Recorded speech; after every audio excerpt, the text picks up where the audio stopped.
बिस्मिल्लाहिर्रहमानिर्रहीम। अस्सलामुअलैकुम। मेरे चैनल में आपका इस्तकबाल है। आज की ये वीडियो 7वीं क्लास की किताब अपनी ज़ुबान का चैप्टर नंबर 16 सबक नंबर 16 एक मकड़ा और मक्खी। तो ये नज़्म है जिसे अल्लामा इकबाल ने लिखा है, जो बहुत मशहूर शायर हैं। तो ये एक मकड़ा और मक्खी दोनों की जो है बातें हैं, दोनों ने आपस में बात की है इस नज़्म में, और ये बताने की कोशिश की है कि हमें जो है खुशामदी से दूर रहना चाहिए, यानी एक सबक आमोज नज़्म है। तो अल्लामा इकबाल बच्चों के लिए ऐसी नज़में लिखते थे जैसे बेजान चीज़ों से भी बातें करवा देते थे, जिससे कोई सबक बच्चों को हासिल हो जाए। तो ये नज़्म मैं पढ़ूंगी, एक एक बंद यहाँ तक पढ़ दूंगी और इसकी तशरीह कर दूंगी, ठीक है। तो एक दिन किसी मक्खी से ये कहने लगा मकड़ा, इस राह से होता है गुजर रोज तुम्हारा, लेकिन मेरी कुटिया की न जागी कभी किस्मत, भूले से कभी तुमने यहाँ पाँव न रखा, गैरों से न मिले तो कोई बात नहीं, अपनों से मगर चाहिए यूं खिंचकर के न रहना, आओ जो मेरे घर तो मेरी इज्जत है, घर में तो इज्जत है ये मेरी, वो सामने सीढ़ी है जो मंजूर हो आना। मक्खी ने सुनी बात जो मकड़े की तो बोली, हजरत किसी नादां को दीजिएगा ये धोखा, इस जाल में मक्खी कभी आने की नहीं है, जो आपकी सीढ़ी पे चढ़ा फिर नहीं उतरा। तो ये वाली नज़म जैसे कि मैंने आपको बता दिया कि अल्लामा इकबाल ने लिखा है। इस बंद में शायर कह रहे हैं कि एक दिन एक मक्खी और एक मकड़ा आपस में बातें कर रहे थे। तो मकड़ा उससे कहने लगा मक्खी से कि तुम रोजाना इस रास्ते से गुजरती हो, लेकिन भूले से कभी भी मेरे घर तुम नहीं आती, न जाने मेरी किस्मत कब जागेगी और तुम मेरे घर आओगी। गैरों से ना मिलो तो कोई बात नहीं है ना, गैरों से हम नहीं मिलते तो कोई बात नहीं, लेकिन अपनों से तो ऐसे दूर दूर ना रहो तुम। अगर तुम मेरे घर आओगी तो मेरी इज्जत बढ़ जाएगी, वो देखो सामने सीढ़ी है, अगर दिल चाहे तो आ जाना। और मक्खी ने ये बात सुनी तो मकड़े से कहा कि किसी ना समझ को ये धोखा देना, तुम आपके जाल में मैं फंसने वाली नहीं हूँ, कि मुझे पता है जो आपकी सीढ़ी पे चढ़ जाएगा एक बार वो कभी वापस नहीं आएगा। तो अगला बंद हम देखते हैं। मकड़े ने कहा, वाह फरेबी मुझे समझे तुमसे कोई नादा जमाने में ना होगा, मंजूर तुम्हारी मुझे खातिर थी वगरना कुछ फायदा अपना तो मेरा इसमें नहीं था, उड़ती हुई आई हूँ खुदा जाने कहाँ से, ठहरो जो मेरे घर में तो है इसमें बुरा क्या, इस घर में कहीं तुमको दिखाने की है चीजें, बाहर से नजर आती है छोटी सी ये कुटिया, लटके हुए दरवाजों पे बारीक हैं पर्दे, दीवारों को आईने से है मैंने सजाया, मेहमानों के आराम को हाजिर है बिछोने, हर शख्स सामान ये मैसर नहीं होता। मक्खी ने कहा, खैर ये सब ठीक है, लेकिन मैं आपके घर आऊं ये उम्मीद न रखना, इन नर्म बिछौनों से खुदा मुझको बचाए, सो जाए कोई इन पे तो फिर उठ नहीं सकता। तो देखिए इस वाले बंद में शायर कह रहे हैं कि मकड़े ने जो है मक्खी से कहा कि तुम्हारा जैसे दुनिया में कोई बेवकूफ़ ना होगा, कि तुम मुझे धोखेबाज समझ रही हो, है ना, मैं तो आपकी खातिर तवाज़ा करना चाहता था, वरना मेरा कोई फ़ायदा नहीं उसमें, खुदा जाने तुम कहाँ से उड़ती हुई आ रही हो, अगर मेरे घर में ठहर जाओगी तो मैं तुम्हारी खातिर तवाज़े करूँगी। ये बाहर से जो तुम्हें मेरी छोटी सी कुटिया यानी झोपड़ी सी नज़र आ रही है, लेकिन उसके अंदर जो है कई चीज़ है देखने के काबिल, बारीक बारीक दरवाजे पे मैंने पर्दे लटका रखे हैं, खूबसूरत से पर्दे हैं, दीवारों को आईनों से सजा रखा है मैंने, और मेहमानों के लिए आरामदाह बिछौने बना रखे हैं, यानी बिस्तरा लगा के रखा है मैंने। हर शख्स को ये चीज़ें मैसर नहीं है, चीज़ें नहीं मिलती, मगर मैं जो है मेहमानों की खातिर करना चाहती हूँ, इसलिए मैं बोल रही हूँ, है ना, ये मतलब उल्लू बनाना चाह रही थी ना वो। फिर मक्खी ने जवाब दिया, ये सब बातें आपकी ठीक है, लेकिन मुझसे उम्मीद ये नहीं रखना कि मैं आपके घर आऊं, खुदा मुझे आपके नर्म बिछौने से यानी नर्म बिस्तरे से बचाए, जो इन पर सो जाए तो फिर उठ नहीं पाए, यानी जो सो जाएगा वो फिर मर कर ही उठेगा। अब अगला देखिए बंद हम पढ़ रहे हैं। मकड़े ने कहा, दिल में सुनी बात जो इसकी, फांसू इसे किस तरह ये कमबख्त है दाना, अब अगले सफ़े पे हम चलते हैं। 100 काम खुशामद से निकलते हैं जहां में, देखो जिसे दुनिया में खुशामद का है बंदा। ये सोच के मक्खी से कहा उसने बड़ी भी, अल्लाह ने बख्शा है बड़ा आपको रुतबा। होती है इसे आपकी सूरत से मोहब्बत, हो जिसने कभी एक नज़र आपको देखा। आंखें हैं कि हीरे की चमकती हुई कन्नियाँ, सर आपका अल्लाह ने कलगी से सजाया। ये हुस्न, ये पोशाक, ये खूबी, ये सफाई, फिर इस पे क़यामत है ये उड़ते हुए गाना। मक्खी ने सुनी जब ये खुशामद तो पसीजी, बोली कि नहीं आपसे मुझको कोई खटका। इनकार की आदत को समझती हूँ बुरा मैं, सच ये है कि दिल तोड़ना अच्छा नहीं होता। ये बात कही और उड़ी अपनी जगह से, पास आई तो मकड़े ने उछलकर उसे पकड़ा। भूखा था कई रोज से, अब हाथ जो आई आराम से घर बैठ के मक्खी को उड़ाया। ठीक है, तो अगला इस नज्म के मतलब ये वाला तशरीह, इस बंद की हम तशरीह कर रहे हैं। तो इस वाले बंद में जो है मकड़ा सोच रहा है कि किस तरह एक कम वक्त को मैं अपने जाल में फांसू। ये तो बहुत समझदार है। तो फिर ये सोचने लगा कि दुनिया का हर काम जो है खुशामद से निकलता है ना, खुशामद करो, जिसको देखो खुशामदी का बंदा है। ये सोचकर मकड़ा जो है मक्खी से कहने लगा, बड़ी भी अल्लाह ताला ने आपको बहुत ही इज्जत बख्शी है। जो भी आपको एक नज़र देखता है वो आपसे मोहब्बत करने लगता है। आपकी आंखें जो है हीरे की कन्नी की तरह चमक रही हैं। अल्लाह ने आपके सर पर एक ताज भी रखा है और खूबसूरत सा लिबास दिया है, और उड़ते हुए गाना गाती हैं आप तो क़यामत ही ढाती हैं। मक्खी ने जब अपनी तारीफ सुनी तो खुश होकर बोली कि मुझे आपसे अब कोई ख़तरा नहीं, किसी का दिल तोड़ना और मना करना मुझे अच्छा नहीं लगता। ये कहकर जब वो अपनी जगह से उड़कर मकड़े के पास गई तो मकड़े ने क्या किया, उसे उछलकर पकड़ लिया और कई रोज से भूखा था आराम से बैठकर मक्खी को खाया। तो यानी इस नज़म से हमें ये लेसन मिलता है, ये सबक मिलता है कि खुशामद पसंद लोगों का अंजाम जो है बहुत ही बुरा होता है। तो इस नज़म में जो इकबाल ने नसीहत की है कि किसी की चिकनी चुपड़ी बातों में हमें हरगिज़ नहीं आना चाहिए। हमें ये सोचना चाहिए कि कौन सच बोल रहा है, कौन झूठ बोल रहा है, और अपनी समझ से काम लेना चाहिए। ठीक है ना। तो आज की नज़म में यहाँ पर हमारी नज़म हो गई मुकम्मल। तो यहाँ पर हम मश्क की तरफ बढ़ते हैं। तो देखिए, ये मानी याद कीजिए, यहाँ पर अल्फाज है, ये मीनिंग है। तो मैं आप लोगों के लिए पढ़ रही हूँ, आप देख लीजिएगा।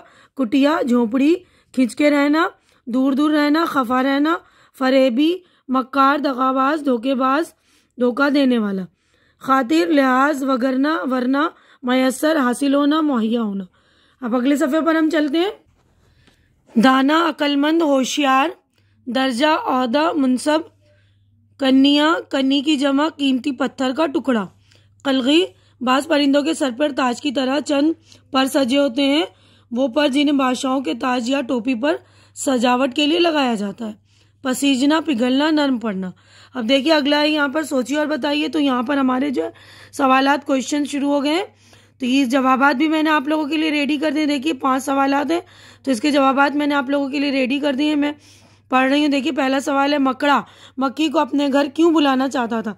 तो जवाब देखिए, मकड़ा कई दिन से भूखा था इसलिए वो मक्खी को अपने घर बुलाना चाहता था। दूसरा है, जो आपकी सीढ़ी पे चढ़ा फिर नहीं उतरा, से क्या मुराद है। इससे मुराद यह है कि जो इसके घर जाता है वापस लौटकर कभी नहीं आता। मक्खी ने मकड़े को फरेबी क्यों कहा है। मक्खी ने मकड़े को फरेबी इसलिए कहा है कि वो धोखे से मक्खी को अपने घर बुलाना चाहता था। मकड़े ने अपने घर की क्या क्या खूबियां बयान की हैं। मकड़े ने अपने घर की खूबियां बयान करते हुए कहा कि मेरे दरवाजे पर बारीक पर्दे और दीवारों पर आईने लगे हुए हैं और मेहमानों के लिए नरम बिछौने हैं। मक्खी मकड़े की बातों में किस तरह आ गई। मक्खी मकड़े की खुशामद और अपनी तारीफ सुनकर इसकी बातों में आ गई। अब अगला क्वेश्चन हम देखते हैं।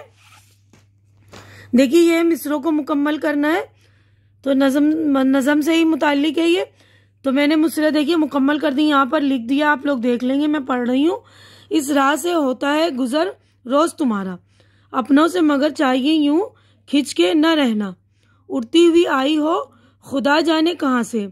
मकड़े ने कहा दिल में सुनी बात जो इसकी, मक्खी ने सुनी जब ये खुशामद तो पसीजी, आराम से घर बैठ के मक्खी को उड़ाया। अब अगला क्वेश्चन हम देखते हैं। देखिए अगले सफ़े पर है, इन लफ्ज़ों के मुतजाद यानी अपोजिट वर्ड है लिखने, हमें मुतजाद लिखिए। तो देखिए यहीं पर मैंने आप लोगों के लिए अपोजिट वर्ड यानी कि मुतजाद लिख दिए है। इज्जत, जिल्लत, मंजूर, नामंजूर, नादान, दाना, फ़ायदा, नुकसान, आराम, तकलीफ, हाजिर, गैर हाजिर, गायब, मोहब्बत, नफ़रत, खूबी, खामी, इनकार, इकरार। तो अब देखिए यहाँ पर इमला दुरुस्त कीजिए। अगला क्वेश्चन है, तो यहाँ पर हमें जो है डिक्टेशन जो है दुरुस्त करनी है। तो यहाँ देखिए किस्मत, छोटी काफ से लिखा हुआ है, तो ये बड़ी काफ यानी नुक्ते वाली काफ से किस्मत। इज्जत अलीफ से लिखा हुआ है और जे भी नहीं है ना, तो एन और जे इज्जत। देखिए ये मंजूर लिखा हुआ है, तो ये मंजूर जुआ से। खातिर खे और त्वान, कलगी गैन है इसमें, ठीक है ना। हसन ये दो चश्मी वाला नहीं है, ये हुस्न। सफाई स्वाद से। क़यामत बड़ी काफ से। आदत ऐन से। तो आप लोग अच्छी तरह से चेक करके इमला दुरुस्त कर लेंगे, ठीक है ना। अब ये देखिए अशआर मुकम्मल करने, यानी दो मिसरों से मिलकर एक शेर बनता है ना, तो एक मिसरा यहाँ एक मिसरा यहाँ, तो एक मिसरा दिया है, दूसरे मिसरे को मुकम्मल करना है। तो ये मैं पढ़ रही हूँ, ये भी मुकम्मल कर दी आप लोगों के लिए मैंने। एक दिन किसी मक्खी से ये कहने लगा मकड़ा, इस राह से होता है गुजर रोज तुम्हारा। मक्खी ने सुनी बात जो मकड़े की, तो बोली, हजरत किसी नादा को दीजिएगा ये धोखा। ये हुस्न, ये पोशाक, ये खूबी, ये सफाई, फिर इस पे कयामत है ये उड़ते हुए गाना। मक्खी ने कहा, खैर ये सब ठीक है, लेकिन मैं आपके घर आऊं ये उम्मीद न रखना। भूखा था कई रोज से, अब हाथ जो आई, आराम से घर बैठ के मक्खी को उड़ाया। ठीक है, तो ध्यान से चेक कर लेंगे। अब नीचे दिए हुए लफ्जों को जुमलों में इस्तेमाल कीजिए, यानी जो लफ्ज दिए हुए इनके जुमले बनाने, यानी सेंटेंस बनाने, वाक्य बनाने। तो ये भी मैंने आप लोगों के लिए बना दिए हैं। देखिए पहला लफ्ज है गुजर, तो ये देखिए यहाँ पर मैंने बना दिया है, मैं रोजाना इधर से गुजरता हूँ। देखिए गुजर था ना पहला लफ्ज, और दूसरा है मंजूर, अल्लाह को जो मंजूर होता है वही होता है। तीसरा है नादान, नादान दोस्तों से दूर ही रहना चाहिए। चौथा फरेबी, फरेबी इंसान का अंजाम बुरा होता है। खातिर, हमें मेहमानों की खातिर करना चाहिए। बारीक, ये पर्दा बहुत बारीक है। आराम, काम के बाद आराम बहुत ज़रूरी है। खुशामद, खुशामद से इंसान का बड़े से बड़ा काम निकल जाता है। अब अगला क्वेश्चन देखिए, मुहावरों को जुमलों में इस्तेमाल कीजिए। तो यहाँ पर ये मुहावरे दिए हुए और इसके मीनिंग है, तो ये मुहावरे और ये मीनिंग है, इसको जुमलों में इस्तेमाल करना है। तो मैंने ये भी आप लोगों की आसानी के लिए बना दिया है। तो पहला देखिए किस्मत जागना, यानी अच्छे दिन आना, दिन फिरना। ठीक है, तो इसका जुमला देखिएगा, ये देखिए ये मुहावरा, इसके मीनिंग है ना, किस्मत जागना, अच्छे दिन आना, दिन फिरना। जुमला है, ये देखिए जुमला लिखा है मैंने, खजाना मिलने से लकड़हारे की किस्मत जाग गई। दूसरा है पाँव रखना, यानी कदम रखना, मक्खी ने मकड़े के घर पाँव रखा। खिंच के रहना, दूर दूर रहना, मक्खी मकड़े से खिंच कर रहती थी। दिल तोड़ना, ना उम्मीद करना, मायूस करना, कभी किसी का दिल नहीं तोड़ना चाहिए। दिल पसीजना का मतलब है नर्म पड़ना, मकड़े की बात सुनकर मक्खी का दिल पसीज गया। ठीक है, अगला क्वेश्चन देखते हैं। देखिए अगला क्वेश्चन अगले सफ़े पर, हम अगले सफ़े पर चलते हैं। तो देखिए इस नज्म से मुताल्लिक गौर करने की बात है। ये अल्लामा इकबाल ने बड़ों के अलावा बच्चों के लिए भी नज़में लिखी। बच्चों के लिए इनकी मशहूर नज़में एक पहाड़ और गिलहरी, एक गाय और बकरी, एक परिंदा और जुगनू वगैरह बहुत मशहूर नज़में हैं। इन नज़मों में जानदार और बेजान चीज़ों के दरमियान बातचीत या मुकालमे के जरिए बुराइयों से बचने का सबक दिया गया है। ऐसी नज़में जिनमें किरदार के जरिए गुफ्तगू की गई हो मुकालाती नज़में कहलाती हैं। एक मकड़ा और मक्खी भी ऐसी ही एक मकालाती नज़म है, यानी जिसमें बातचीत करके किसी बच्चे को है ना जो बुराइयों से बचने के लिए सबक देते हैं। इस नज़म में एक भूखा मकड़ी को खाना चाहता था, मगर मक्खी आसानी से इसके हाथ नहीं आ सकती थी। इसलिए मकड़ा चापलूसी के अंदाज में इसकी तारीफ और तौसीफ करता है, मगर मक्खी इसके चक्कर में नहीं आती। फिर मकड़ा खुशामद का हरबा इस्तेमाल करता है। हरबा यानी कि ये बोलना चाहिए हथियार। खुशामद का हथियार इस्तेमाल करता है। खुशामद एक ऐसा हथियार है जिसके असर से बचना मुश्किल है, हर बार यहाँ पर बचना मुश्किल है। चुनांचा मकड़े का दाव चल जाता है, मक्खी खुशामद से फंसिस कर जैसे इसके करीब आती है मकड़ा लपक कर उसे पकड़ लेता है और हड़प कर जाता है। इकबाल ने ऐसी नज्म बड़े खूबी से खुशामद पसंदी के अंजाम से आगाह किया है। खुशामद चापलूसी है, यानी हम खुशामद करते हैं ना किसी की, उसका मतलब वो चापलूसी है जिसके जरिए झूठी तारीफ करके अपना काम निकालने की कोशिश की जाती है। यही काम मकड़े ने किया। इस नज्म में कई अल्फाज और जुमले ऐसे हैं जिनके दो मानी है। मसलन गुजर होना, जिसके मानी है गुजर बसर करना, गुजारा करना या आना जाना। इस नज्म में ये लफ्ज आने जाने के माने में इस्तेमाल हुआ है। इसी तरह इस नज्म का आखिरी शेर है, भूखा था कई रोज से अब हाथ जो आई, आराम से घर पे बैठ के मक्खी को उड़ाया। तो मक्खी उड़ाने के मानी है मक्खी भगाना, दूसरे मानी है मक्खी खाना भी है। तो यहाँ पर जो है मक्खी उड़ाया यानी मक्खी को खाया। इस शेर में ये लफ्ज इसी माने में इस्तेमाल हुआ है। तो यहाँ पर हमारा जो है नज्म हो गई है मुकम्मल। तो आज की वीडियो में बस इतना ही। मेरी वीडियो अच्छी लग रही है तो इसे लाइक कीजिए, जो ज़रूरतमंद बच्चे उनके दरमियान शेयर कीजिए और मेरा चैनल सब्सक्राइब करके मेरी हौसला अफजाई कीजिए। अल्लाह हाफिज़।